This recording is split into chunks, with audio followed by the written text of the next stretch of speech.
Now, staying in West Africa, as Liberians head to the polls for the second round of the presidential elections, voters say they want a free, fair and transparent election.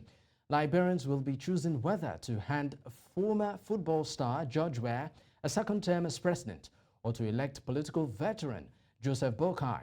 Now, the runoff is expected to be close between the rivals.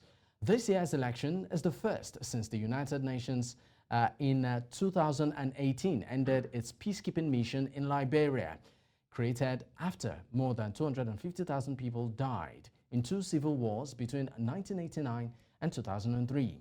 More than 2.4 million people are registered to vote, with polls open between 8 a.m. and 6 p.m. This election is going to decide the future of this country, and so it's so much important.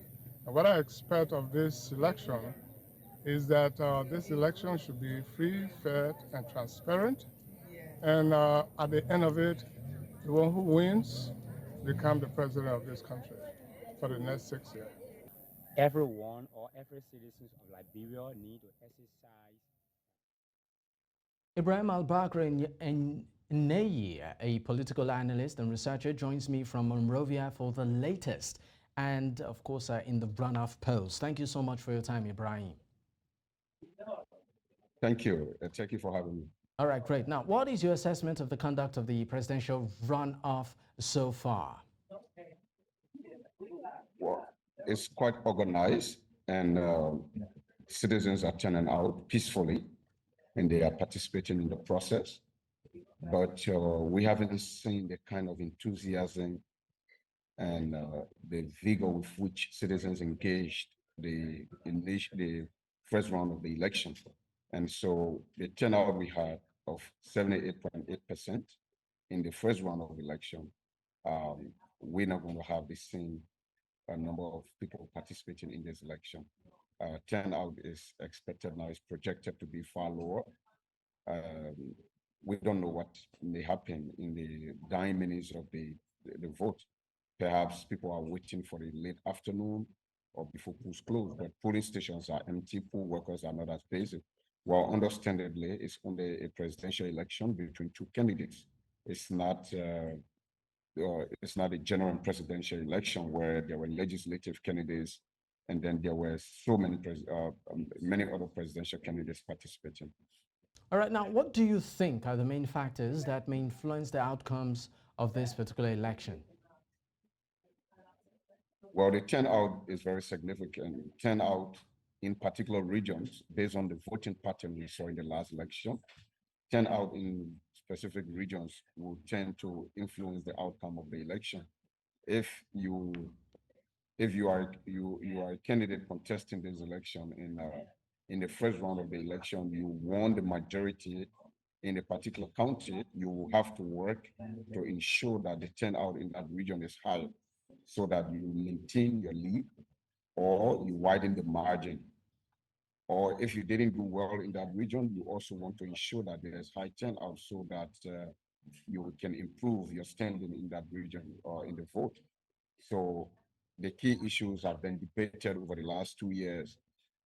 In the 3 months of the campaign, we saw the debates intensifying. Now it's about the people going out to express themselves. And so importantly, the number of people who come out to vote will be the deciding factor. Now, are there historical precedents or trends in Liberia's electoral history that shed light on the challenges or advantages associated with the presidential runoff? Yes, the precedence is such that runoff always have lower turnout. In 2005, there was a lower turnout from around 74% to about 61%. And then in 2011, there was a lower turnout from 76% to 38%. But 2011 was a controversial election because the opposition boycotted that election. And then in the last election in 2017, the first round, there was about 76%. And then in the runoff, around 59%. So there are several factors responsible for this. Number one, the legislative candidates who were engaged in the election will mobilize the communities And then the people have interest in those candidates as well. Additionally, there were people who registered in different constituencies to support legislative candidates of their choice. But then at this time, they have little incentive, and those legislative candidates themselves have little incentives to encourage those people to return to those constituencies where they do not live or register to vote.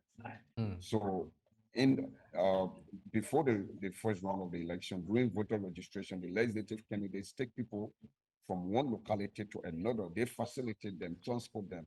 But then whether they win or lose the election, they have no incentive this time around to bring those people back to their point of registration to participate in the election. Now, That this also contributes to turnout. okay. Our Now, estimation is that around 10% of voters are dropped from their location. That is, they register in areas where they do not reside. And so there's also the loss of interest, the loss of steam, and the loss of energy in the political parties, in the campaign, and the voters themselves. And so there's also the issue of trust.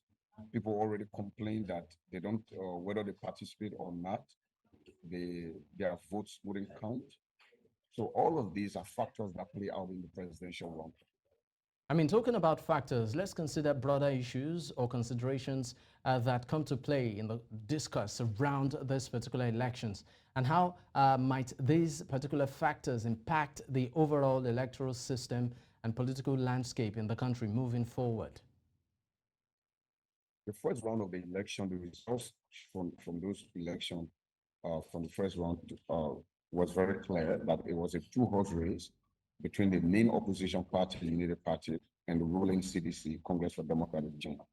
And that tells that the people were starkly divided on whether to continue with the current government or whether they wanted change of the guards.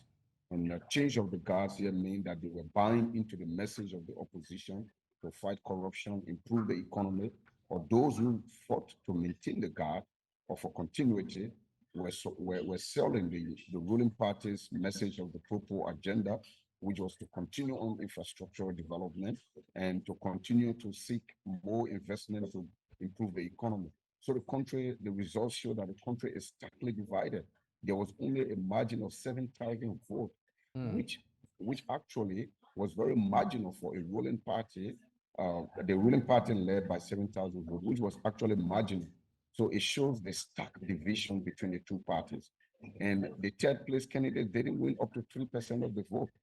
So this tells that the country was clear that it's either George Weah or Joseph Boakai, or Joseph Boakai or George Weah.